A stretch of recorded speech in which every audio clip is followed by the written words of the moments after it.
Yo, what's good with you? Back in black with another Enlisted video. If you guys are new to the channel and you love shooting games just like me, make sure you aim for that like button and shoot that subscribe button as well. It'll help you find better teammates and improve skill-based matchmaking. At least I hope so. In this video, we're going to be going over an update that they literally dropped just now before I went to work, so I'm trying to get a video out before I have to, actually leave the building, but neither here nor there. This is basically a teaser to the upcoming major event. It's called Scorching Rays. I guess, something to do with summer. But first and foremost, we are getting some new weapons for the Japanese and for the Americans. I guess coming up first, I should say, we're getting the Chicago typewriter, which is the M1921 Thompson with the 50 round drum magazine, which, is just another Thompson variant. I can't say that I hate it. It's my favorite World War II weapon in general, and this is just the OG version, so you'll love to see it. The Japanese, on the other hand, are getting a double barrel shotgun with a bayonet attached, which, that's just some more close range capabilities for them, and they already kind of excel in that area anyways because all their weapons already have knives on them. So I guess, more fuel to the fire, for lack of better words. You love to see it there as well. Honestly, I'm kind of surprised they didn't say what BR each of those weapons were going to be in, but I suppose that is still up in the air for them. But aside from that, we are getting some new vehicles for the Japanese and for the US or Western allies as well. The Japanese, they're actually getting a good amount of stuff here. They're getting the Chinu 2, which is basically an upgraded version of the regular Chinu with a stronger weapon, which will supposedly surprise the allies with how strong it is. They are also getting a very good plane, the Key 83 Interceptor, long-awaited addition for attacker pilots. And then for the US, they are getting the Churchill 7, which is a heavy tank with thick frontal armor, so that's nice for them, for anybody who likes to see more British materials in the game. I'm sure Enlisted has been getting a lot of new players lately, so luckily what the developers have decided to do is that they have reworked how a lot of BR1 tanks work. Mainly what they did is that they allowed the whole machine guns to be controllable now, which ironically is something that I saw complained about in the Enlisted subreddit like not too long ago, so it seems like they are very active in there and making changes on the fly, so you love to see it. Keep getting in there and keep complaining about what you want to see. I would like to see them implement VoIP or proximity chat at some point, but we gotta get a larger concerted effort for that. But yeah, they did it for the BA-11, the Panzer III, the Panzer III B and E, I should say, respectively, and the J, and the Panzer 38T, F, and the M3 Stuart, the M5A1, the M1441, the Italian tank, the M1340, also an Italian tank. And yeah, basically you will be able to control the whole machine guns from the commander position and from the machine gunner position inside the vehicle. So that's actually very cool, and surprised that it took them so long to implement such a thing. Aviation fans are also getting a little bit of love, as they are also getting a bunch of quality of life improvements, ranging from fixing missing sounds to graphical artifacts being removed and the models of bombs being reworked on the bottom of the planes, and unguided missiles are also receiving an update overall as far as like the graphical effects, so that's nice to see as well for them. Another one of the more long-awaited changes, we're finally getting a rework to one of the most hated maps, if not the most hated map in Enlisted, and that's Kahib Cave Village in Tunisia. They weren't really too detailed, but basically they said we don't have to fight over that very complex cave underground network anymore. There will now be new landmarks that will be more memorable and provide new cover opportunities for both attackers and defenders. Basically, there will be a desert with caves, a few distant houses, and an oasis in the middle of a desert that will now await us.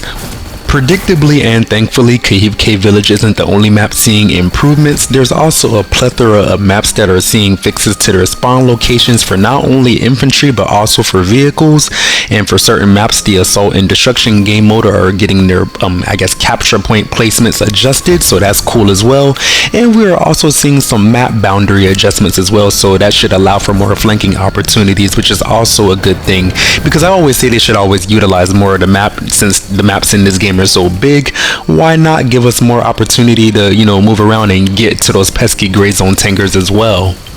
I almost glossed over it, but in regards to the AI, they did also exclaim that they improved the pathing on a plethora of the maps in the game. They also said that vegetation was also reworked so that bushes will no longer block shells and bullets, so that's also very cool because that was very annoying. And last but not least, I've heard this before, but they said the AI should not be able to see as clearly through vegetation, as far as like trees and bushes. So if you do try to hide behind something and actually use camouflage to your advantage, the AI shouldn't be as good as far as like seeing you through it and being able to shoot you anyways. But again, we've heard that before, so we'll see what happens. Great change coming up here. I'm sure a lot of people will be happy to see or hear or read this, but we have a revision coming to the desertion penalty system, which, you know, a lot of people seem to not really be a fan of, because it can kind of give you a penalty on some BS, like if you lagged out the game or if you just had to leave on an emergency. But also on the same side, or the flip side of that, nobody really likes when players are just quitting on their team and leaving them to, you know, suffer, for lack of better words. So that being said, what have they done to achieve a bit of a middle ground? Essentially, they give you a right to make a mistake in quotations. This means that you will be allowed to leave 1 game per day, but after you leave that 1 game, you will have to complete 4 games in a row to reset that.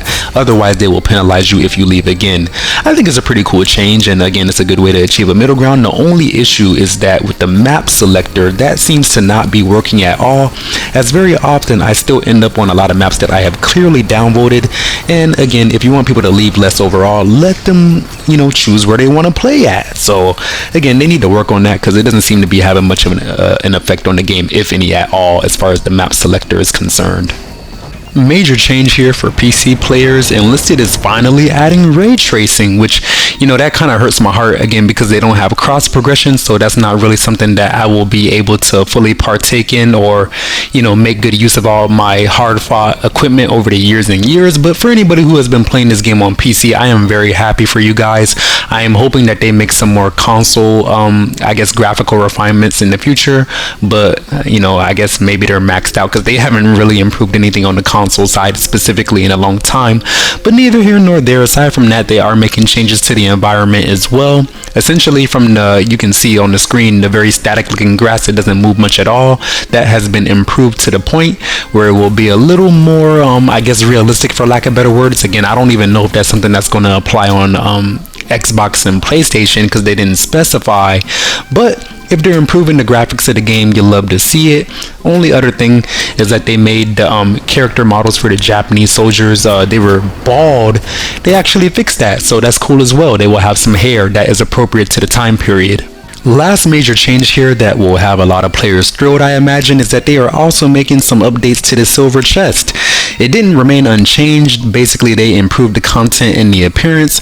It will contain battle pass rewards from previous battle passes, plus they added new alternatives for those who love to assemble the most effective army.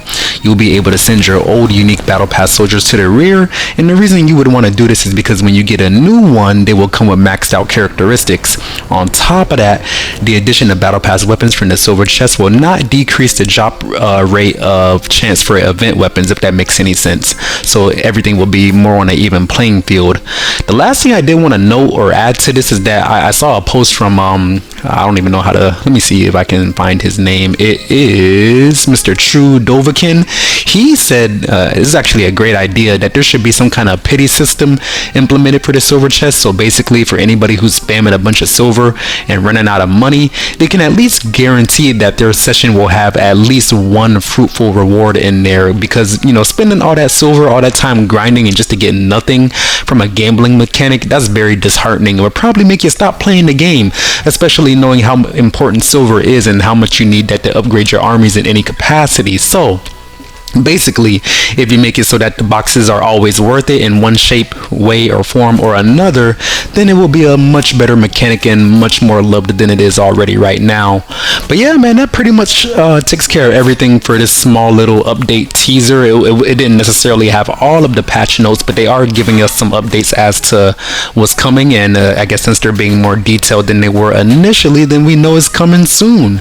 But other than that, they say, you know, keep it up to date, or keep in tune for the next couple of weeks, and we should get up another sit rep soon. But other than that, let me know what you guys are excited for. I am most happy for that Thompson and that shotgun, and honestly, I'm sure a lot of people are happy about the Churchill as well. But let me know what you guys are thinking. Yeah, and other than that, don't forget to aim for that like button, shoot that subscribe button as well. Hope you find better teammates and improve your skill-based matchmaking, and yeah, hope you guys have a lovely rest of your day. Black guy out.